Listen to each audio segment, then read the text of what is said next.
33. Mas Jesus falando: buscai primeiro o reino de Deus e a sua justiça, e consequentemente, quando assim nós fazemos, o que acontece? E todas essas coisas vos serão acrescentadas. Amém? Igreja, o que são todas essas coisas? Se nós voltarmos alguns versículos atrás, nós veremos que Jesus estava falando a respeito da ansiedade, sobre o que iremos comer, sobre o que iremos vestir, sobre o que iremos beber. E a preocupação que afligiu o povo naquele tempo, há 2000 anos atrás, e nos aflige até hoje. Nós saímos da nossa casa em busca do trabalho, por conta de condições que estão nos afligindo. Mas, se nós olharmos primeiramente para Deus, na perspectiva dele, fazendo o que ele quer que façamos, consequentemente, todas estas coisas que acabam nos afligindo, elas virão até nós, seremos supridos, será transbordante na nossa vida, ao ponto de não somente suprir a nossa vida, mas também seremos um instrumento para suprir a vida de outros, e o nome de Deus vai ser glorificado através da minha e da tua vida. Aleluia. Buscar primeiramente a Deus é fazer não por causa das coisas que eu vou receber, mas porque eu amo Ele por aquilo que Ele já fez por mim. Buscar primeiramente a Deus é ter consciência de que Ele já fez por mim na cruz do Calvário, e consequentemente, se eu vivo hoje, é porque Ele já morreu por mim. Buscar primeiramente a Deus é deixar de lado tudo aquilo que me traz aflição, porque Ele está vinculado ao mundo, e buscar o reino está vinculado à vida. Olha que interessante. Tudo que nós vivemos nesse mundo, ele vai passar. Nós iremos morrer, nós iremos ir. Porém, aquilo que nós semeamos buscando o reino ficará como colheita eterna na eternidade juntamente com o Pai.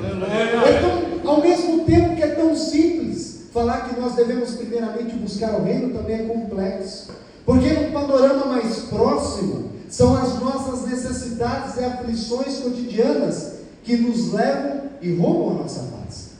E a partir do momento que eu busco a Deus para ter o suprimento dessas condições momentâneas, eu me alimento de uma comida fraca, de uma comida leve, onde eu constantemente preciso estar me fortalecendo, e altos e baixos afligem a vida do cristão. E a base da palavra é justamente nós compreendermos a essência do que é buscar primeiramente a Deus. E essa palavra que Jesus disse, de buscar primeiramente a Ele, começou no Sermão do Monte, no capítulo anterior, no capítulo 5. Se nós lermos o capítulo 5, nós vamos ver Jesus falando a respeito das bem-aventuranças, Jesus falando a respeito da essência. E no capítulo 5, no versículo 20, tem como colocar aí, Maurício? Ele traz uma chave. Então, no primeiro aspecto, igreja, buscar o reino de Deus é o quê?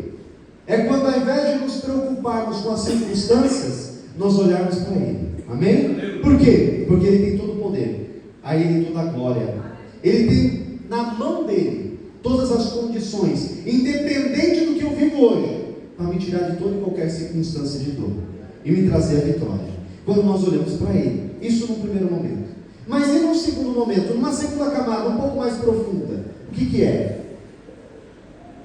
Jesus disse assim: porque vos digo que, se a vossa justiça não exceder a dos escribas e fariseus, de modo nenhum entrareis no reino dos céus. O versículo que nós lemos estava falando o quê? Buscar primeiramente o reino de Deus e a sua justiça, não é? Jesus só estava complementando, ensinando aquilo que ele já falou um pouquinho anteriormente. E o interessante é que a alusão que ele faz sobre justiça é comparando a justiça dos fariseus e dos escribas. Estamos muito habituados a criticar os escribas e os fariseus por sua hipocrisia, porque eles tinham grande conhecimento da lei, estavam a todo momento no templo, porém não conseguiam compreender de fato a essência do Evangelho, principalmente através de Cristo. Entretanto, algo nós não podemos tirar deles, que é o que? O senso de justiça e o zelo pela palavra. Podemos? E daí nós vamos compreender algo que Jesus estava falando. Por quê? Porque quando nós falamos que vamos buscar a Deus, então é o seguinte, eu vou buscar a Deus, e eu vou deitar no meu sofá, e vou aguardar porque Deus vai fazer tudo por mim. É isso? Isso é buscar Deus? Sabe qual é o problema? É que para que possamos buscar essencialmente a Deus, ao ponto que, consequentemente, todas as outras coisas nos atinjam, nós não podemos olhar para as outras coisas. Nós não olhamos para as outras coisas. Nós não olhamos para a consequência. Nós olhamos para a causa. E qual que é a causa? O reino dos céus. Olha que interessante isso. O reino dos céus. Porque enquanto nós estivermos tratando as consequências, é como se fôssemos ao médico e tivéssemos determinados sintomas e nós medicamos aqueles sintomas. Naquele momento o sintoma vai cessar, certo? Vai cessar? Eu mediquei, não é? Mas se eu não encontrar a causa, o que vai acontecer com o efeito do remédio passado? A dor vai voltar, não vai? Enquanto estivermos preocupados com as consequências, nunca compreenderemos a causa. E a causa é a essência de buscar o reino. O que é a justiça dos fariseus? O que Jesus comparou que nós devemos fazer assim como os fariseus faziam, porque se não fizermos, não herdaremos o reino dos céus, não alcançaremos o reino. É o zelo pela palavra.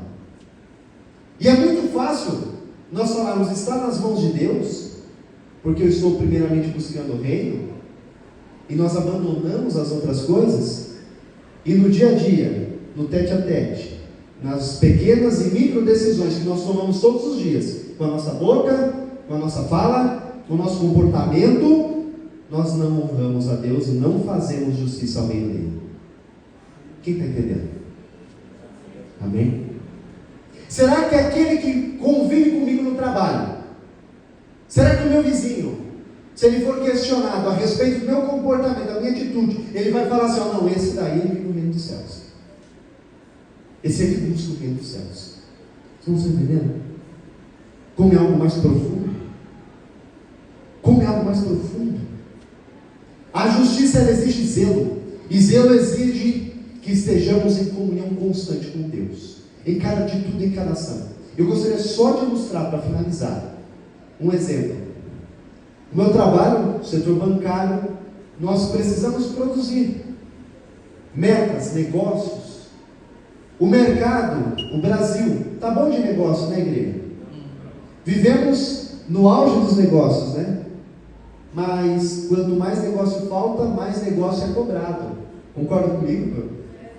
Então, obviamente, no meu trabalho, mais se é cobrado, porque menos se tem. E no ambiente do trabalho, foi se exigindo hora extra, cada vez mais trabalho, cada vez mais horas dedicadas para que negócios forem fechados, e esses negócios não vinham. E cada vez mais trabalho, cada vez mais esforço, esses negócios não vinham. Eu vou falar uma coisa para a igreja. Eu não tenho o hábito de pedir, de orar a Deus em função do meu trabalho. Sabe por quê? Simples. Porque eu acho justo. Eu estou lá para trabalhar. Consequentemente, Deus vai abençoar. Porque eu sei que se eu pedir para Deus, as coisas vão acontecer. Vocês não estão entendendo? É a certeza de que Deus vai agir. Eu não tenho o hábito de pedir nesse sentido. Eu tenho o hábito de agradecer. Agradecer a Deus por aquilo que Ele já fez, por aquilo que Ele está fazendo. De perguntar para Deus o que Ele quer que eu faça no meu ambiente de trabalho, que não seja necessariamente negócio, mas seja para o fluir e a glória dEle. Vocês não estão entendendo buscar o reino? Buscar o reino é a causa, não o efeito, a consequência. E o interessante é que naquela semana era uma semana decisiva para o fechamento de mês, fechamento de trimestre. Para quem trabalha no mundo financeiro sabe como que é a questão de negócios. E naquela semana a teologia começaria um novo livro. E para começar esse novo livro eu teria que revisar esse livro inteiro, estou revisando e tudo mais. Ou seja, muito mais tempo dedicado. Aí eu tinha uma escolha. Eu ia deixar o tempo que eu tenho para a família, ou o tempo que eu tenho para a igreja, ou o tempo que eu tenho para Deus, para poder fazer esse trabalho e continuar dando ênfase no meu trabalho. Ou eu faço uma escolha de buscar primeiramente o reino. Não estou entendendo que são as pequenas decisões? E daí eu falei, estamos precisando trabalhar muito, estamos precisando de fechamento, está todo mundo em risco aqui, mas isso não muda nada da perspectiva divina. Não muda nada. Não importa o quanto eu trabalhe, eu nunca vou produzir o quanto Deus pode fazer eu produzir.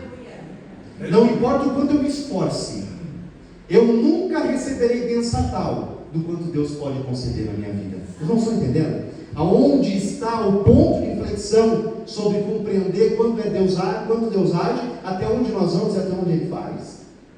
E daí, ao invés de trabalhar mais, eu trabalhei menos. Aliás, muito menos. Porque no tempo de trabalho eu estava trabalhando para Deus, para a obra, buscar primeiro o reino. Igreja, adivinha o que aconteceu na última semana? A produção de 3 meses. De 3 meses. Em uma semana. Porque eu fui? Não. Porque Deus fez isso. Eu foquei na consequência? Não.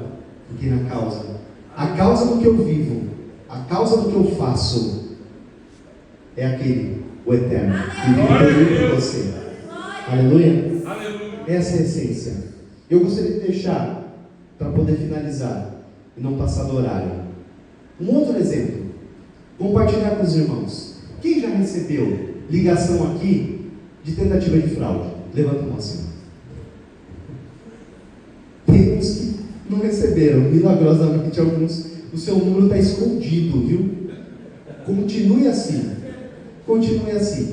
né? A grande maioria já recebeu ligação de tentativa de fraude, e talvez alguns já tenham até, caído em alguma tentativa de fraude, porque no Brasil, acontece uma tentativa, na verdade 100 tentativas de fraudes por hora, aproximadamente, no Brasil, e as pessoas acabam sendo fraudadas, infelizmente. E eu recebi sempre essa ligação. Qual que é o nosso hábito quando recebemos essa ligação? Como um bom cristão. Porque se nós não somos cristãos, a gente pode responder de forma bem calorosa para essa ligação. Porque do outro lado da linha tem um criminoso, concorda comigo? Concorda comigo que tem um criminoso? Que muitas vezes ele não está te enganando, mas ele engana alguém que ainda não tem compreensão dele. Vocês não estão entendendo? Mas como um bom cristão, o que você faz? Desliga. Não dá atenção, não precisa ofender o abençoado lá de lá. Amém? Amém. Então, se alguém xinga o abençoado lá de lá, para de xingar. Eu desligava. Eu comecei a falar com Deus, mas será que viver o reino de Deus é desligar na cara dele? Porque acho que está errado isso. Porque ele pode fazer com outra pessoa. Eu tenho que desencorajar ele de fazer isso. E eu conversando com Deus, aí o que comecei a fazer? Eu acho que o número tem alguma listinha premium, porque era a cada 15 minutos a ligação, né? Então eu atendi o telefone e eu ia alimentando aquilo, fazendo ele perder o tempo dele. E daí no final da ligação, quando ele desconfiava que estava perdendo o tempo dele, eu falava assim: para de perder tempo com isso, você não me enganou, mas pode ser que você engane alguém. E daí ele desligava. Eu falava: pelo menos eu fiz minha parte. Eu confrontei o que ele estava fazendo, desencorajei ele a continuar fazendo isso. E eu continuei falando com Deus. Mas parece que não está certo isso. Está faltando alguma coisa. E daí eu fiz mais um teste. E esse foi fundamental, igreja. Recebi a ligação. Ela chamava Thalita, moça. É óbvio. O nome que ela passou para mim, né? Quando a Thalita começou a falar, eu falei: Thalita, você não precisa fazer isso porque Deus te ama, sabia?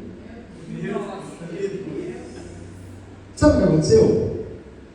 Uns 10 segundos de silêncio.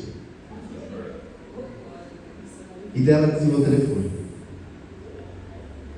Recebi mais 2 ligações de outras pessoas. Eu fiz a mesma coisa.